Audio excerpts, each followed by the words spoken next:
Welcome to episode 6 of the Mother Gaia Birthday podcast.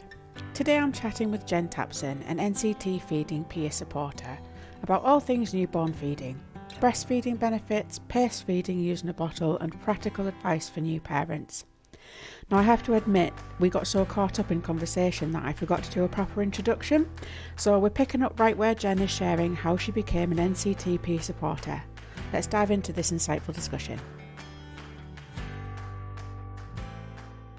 How you just said that your mother-in-law said about being a peer supporter. Yeah. What was it that sort of set that off?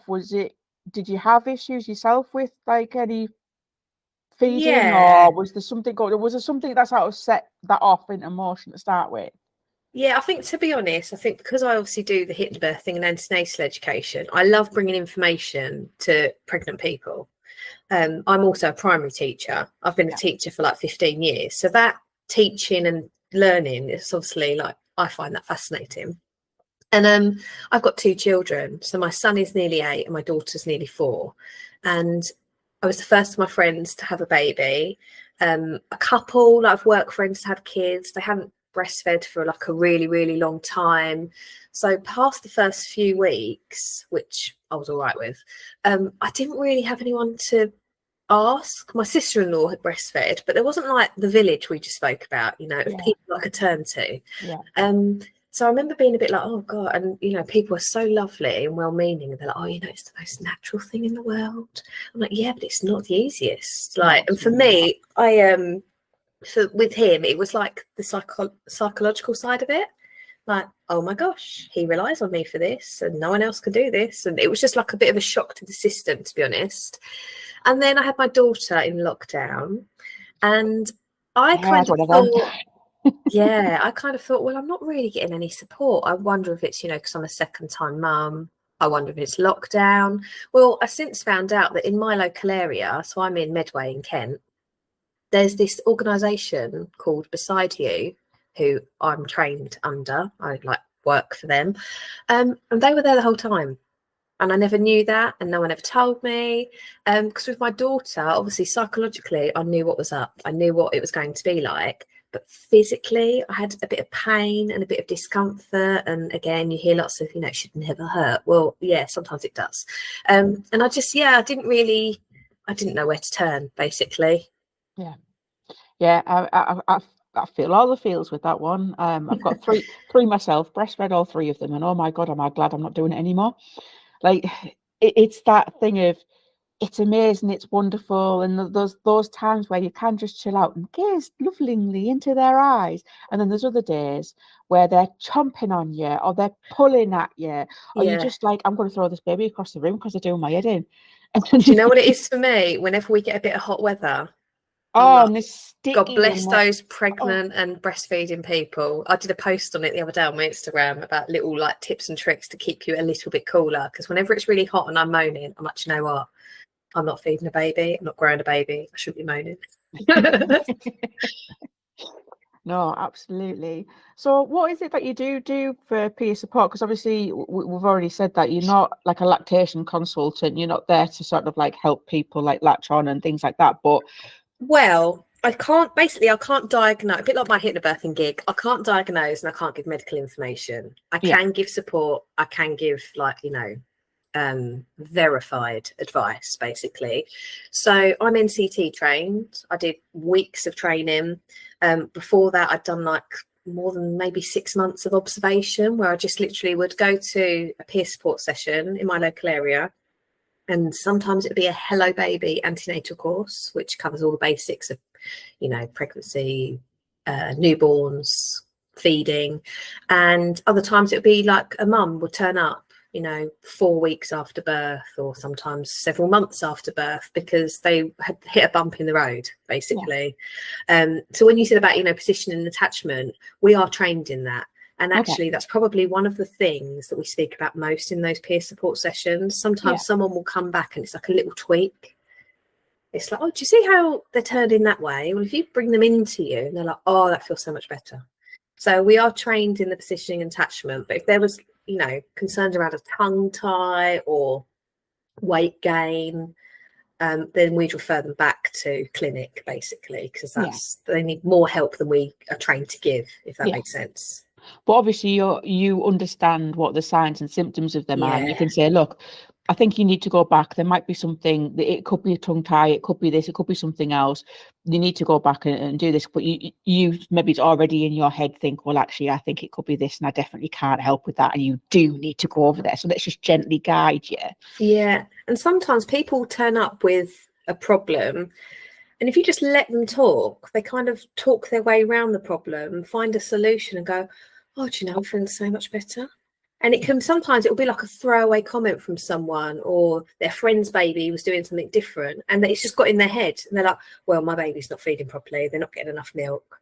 My body isn't working. Particularly, and this isn't my viewpoint, this is the viewpoint of people I meet, particularly if they've had an unplanned cesarean, they've met this little baby not in the way they would have chosen. So they feel a little bit sad, like, oh, that didn't go to plan. And then the minute, like, obviously breastfeeding isn't plain sailing, they think, well, now my boobs are letting me down, you know.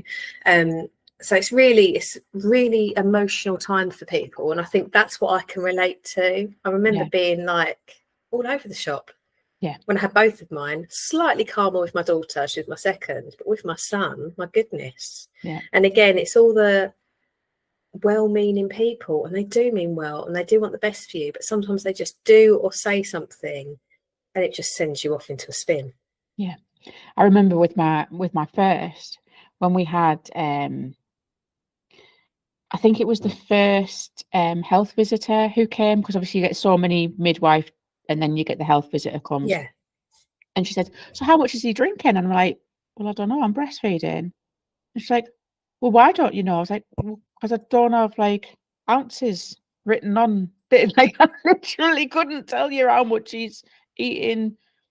Oh, well, are you giving him enough? It's like, how would I know? And then I thought I was until you said that. And then I'm sat there thinking, well, he he has wet nappies, he poos, he's happy in himself mostly up until a point. And I'm thinking, well, am I feeding him enough? Is he putting on enough weight? Am I working properly?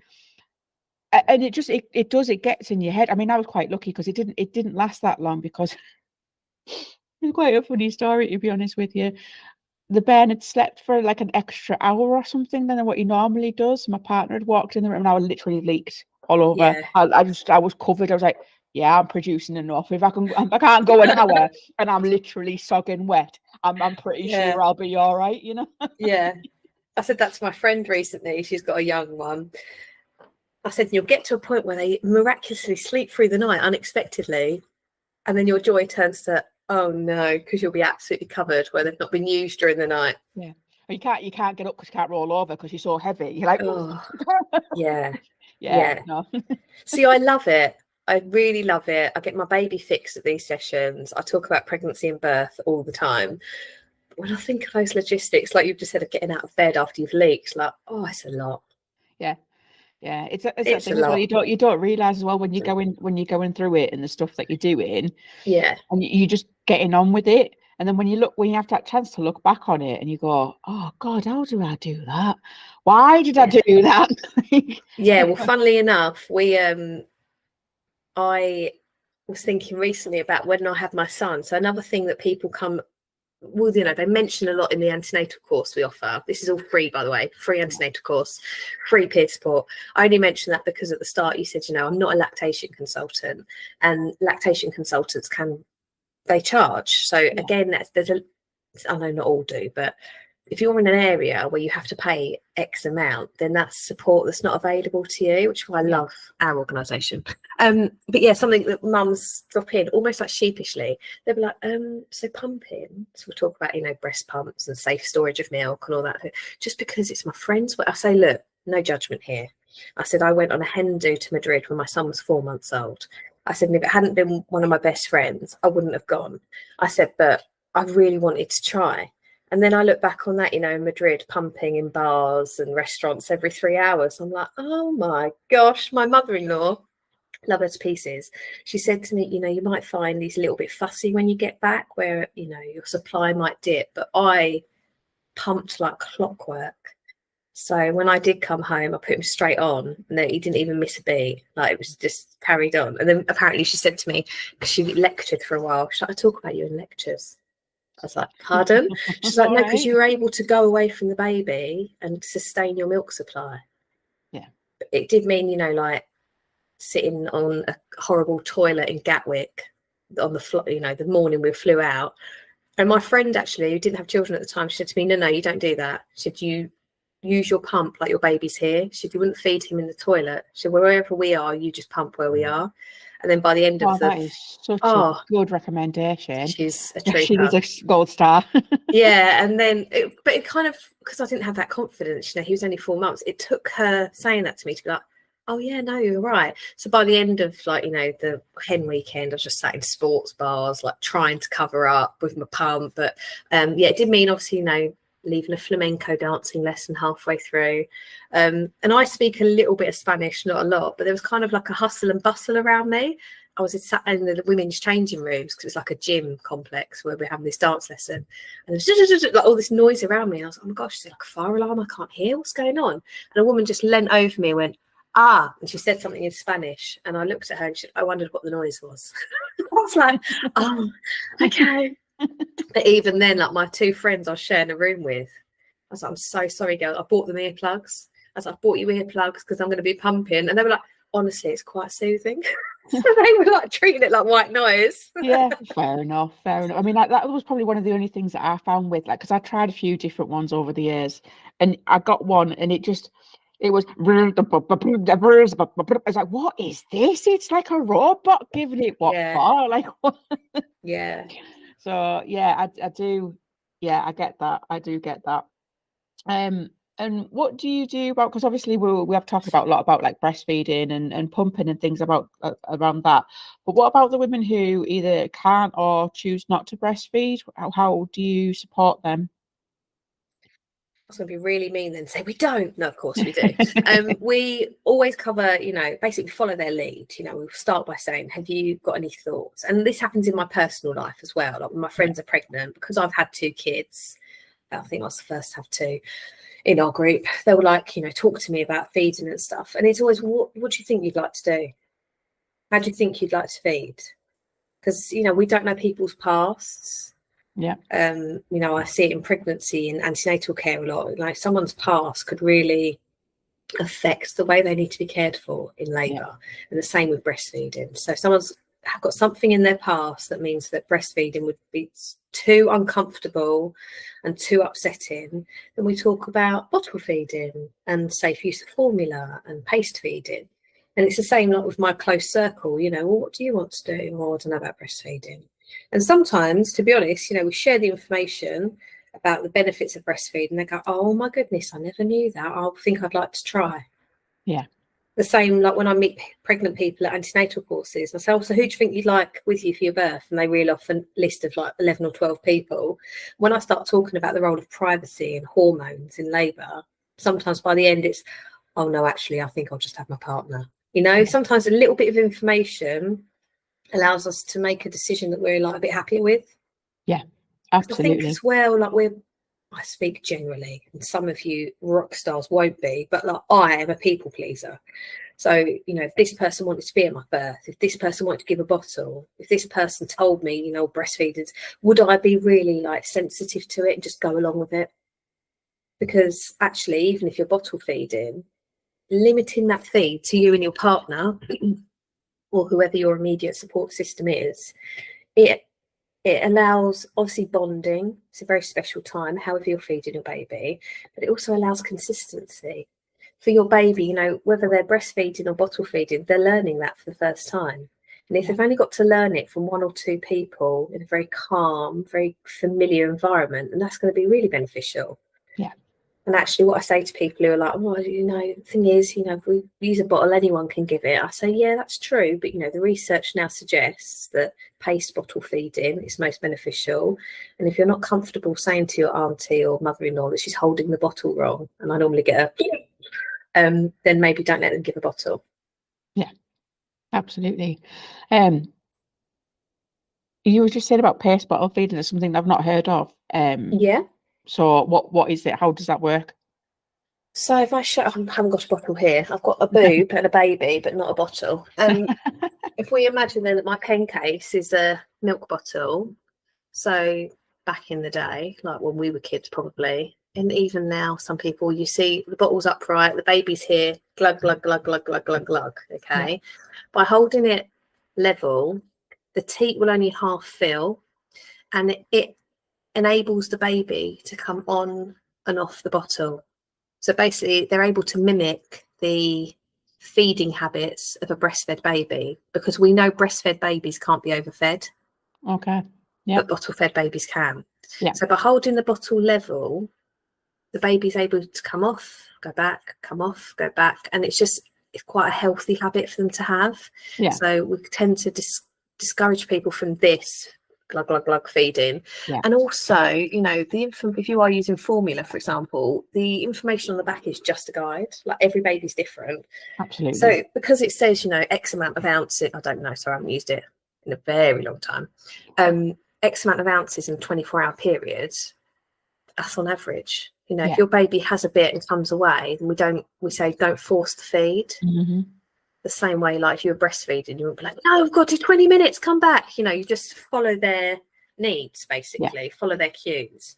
So there's a lot of emphasis now in like the feeding domain all around responsive feeding. So we don't really talk about feeding on demand anymore, because that does sound like hard work, and it is hard work. But actually, by talking about responsive feeding, you think, oh, I'm just responding to their cues. They're crying, so they want one of us. You know, they're putting their hand to their mouth, so they must be hungry.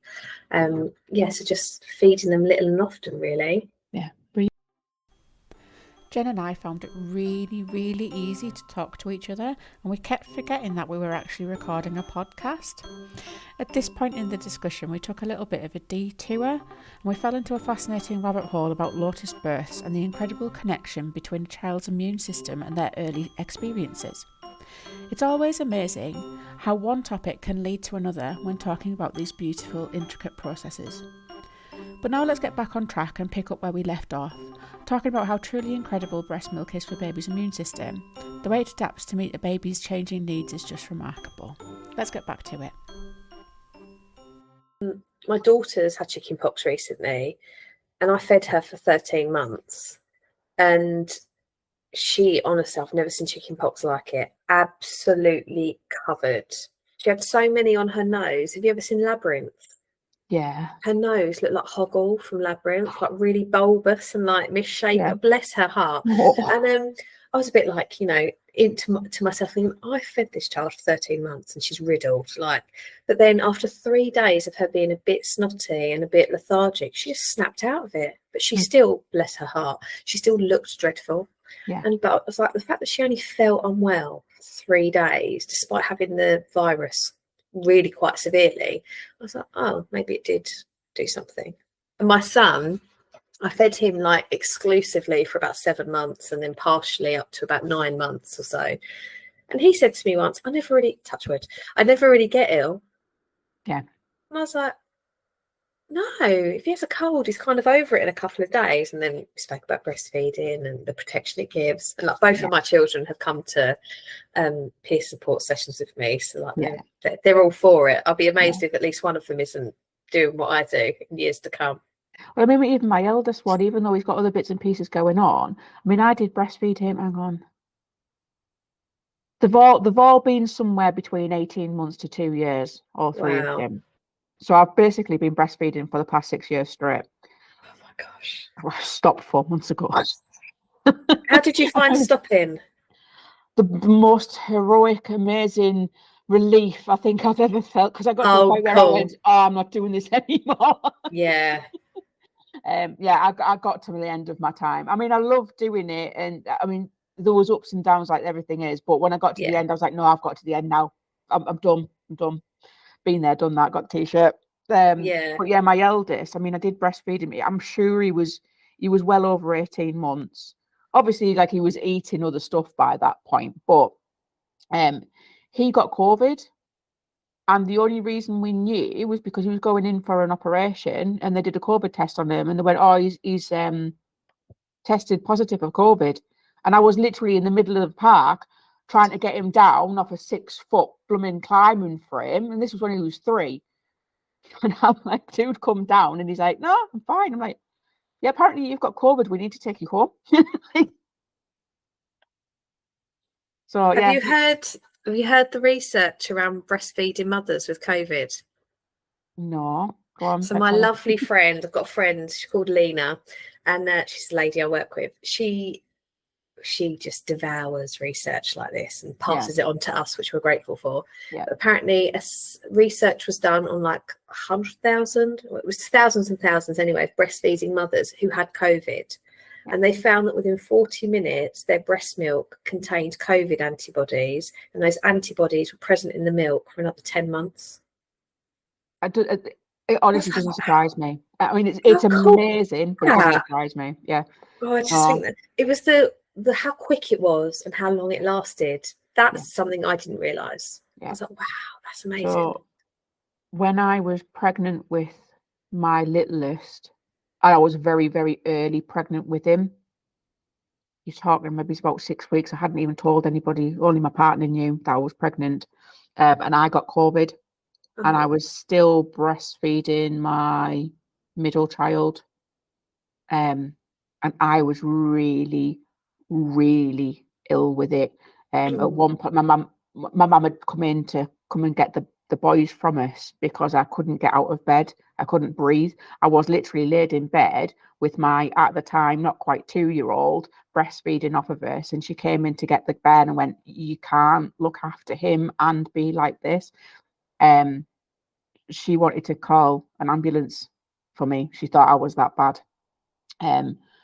But then my middle child has never had it. Wow. The eldest apparently has had it at one point, but never showed any signs of it. Yeah. The middle one has never had it, and the littlest one's never had it. Wow, that's so cool. So yeah, not cool that they've been ill or not, no, but like interesting. If that whole thing of like it only took 40 minutes to get the antibodies, I was then there really poorly giving him the milk. He didn't get it at the time. Like I said, he was sharing a bed with me. I mean, he couldn't have been closer to me. Yeah. So, and then for him to not have had it at all just goes to kind of almost prove that right, really. Oh, it's amazing. Yeah. So that's what I mean. Like, when I meet people and they're like, I think I'd try breastfeeding. And then when I talk about stuff like this, they're like, no, I'm going to try. Yeah. Yeah. It's amazing what it can do. Yeah. So we're going to wrap up because it's 9:45. I could sit here and talk all morning. I was going to say, can we do another episode when you've got through your backlog? Yeah, we've got this time next year. I'm like, I know it's your podcast and I think you'll be amazing, but I want to just sit on an episode and listen to how your 3 babies were born because I geek out to that. Yeah, well, I had thought if I don't get enough people, I would do that. Yeah. Yeah. But yeah, it might be one for another day. Interview myself about it. But yeah, was there anything, if you could give sort of one piece of advice to a pregnant or new mum, or one bit of gold that you kind of just want to, if you want everybody to know this one thing, what would it be? Yeah. That in the early days, a bit like if you've got any sort of scar or incision or injury from your birth, every medical professional you see, ask them to look. If you've had a cesarean, get them to check your scar. If you've had, a bit of help afterwards, get them to check it. Get them to check your latch. Every time you see a medical professional, don't be shy. Just say to them, could you just look at this for me? Does the baby look right? Do they sound right? Do you think they're feeding right? Because I think then you've got like you're building that village, basically, eyes on. And also, I know I'm in the southeast, but while pregnant, look out for what feeding information is around, because even if you decide you're not going to breastfeed, or whatever decision you make, basically knowing where to go on what days and at what time to get support will be so useful. Even if you never need it, you've done all that research when you didn't have a little human to look after and who kept you preoccupied all day. So yeah, find your support while you're still pregnant. This sounds awful, but take like advice from people with a pinch of salt. If it resonates, keep it. If it doesn't, let it wash over. And don't quit on a bad day. Whatever you're doing, you know, whatever you're trying, whether it's some sort of new sleep routine, if it's breastfeeding, if it's, you know, whatever you're trying, don't quit on a bad day. Just take a step back and reach out to someone who you really trust and you really, you know, their support is really valuable to you. Yeah. Sorry, you said one thing and I've given loads. Sorry, you gave 3. It's fine. Sorry. They're all really nice. It's good. So if anybody is in your area, where can they find you? Me, I'm on Instagram at allbirth. Hang on, I've got it open. allbirth_hypnobirthing. This just shows I never really look myself up, doesn't it? I've got to double check mine all the time because I've got 3 different ones. It's the same words, but the hyphens and the underscores are all in different places. Yes, I'm allbirth_hypnobirthing. Now, even if you're not in my area, you can look up beside you, Medway. There's a website that's been all redone. They're on Instagram. And so even if, you know, you're not my area, there'll still be information and things on there that can hopefully be really helpful. Brilliant. Excellent. Thank you so much, Jen, for sharing your valuable insights and having such a fascinating conversation with me today. I know our listeners will appreciate the tips and advice around newborn feeding, and it was a joy diving into the benefits of breast milk for immunity. If you'd like to hear the extended version of this episode, including our little detour into lotus births, you can find it on my Buy Me a Coffee membership page. As always, all of Jen's info can be found at the bottom in the show notes. Next week, I'll be chatting with another incredible mum, my good friend Tasha, who shares one of her birth stories where she goes from 4 centimetres dilated to giving birth within 20 minutes. Not the usual way, but it's interesting to know. Be sure to listen into that one. Until then, take care and thank you for listening.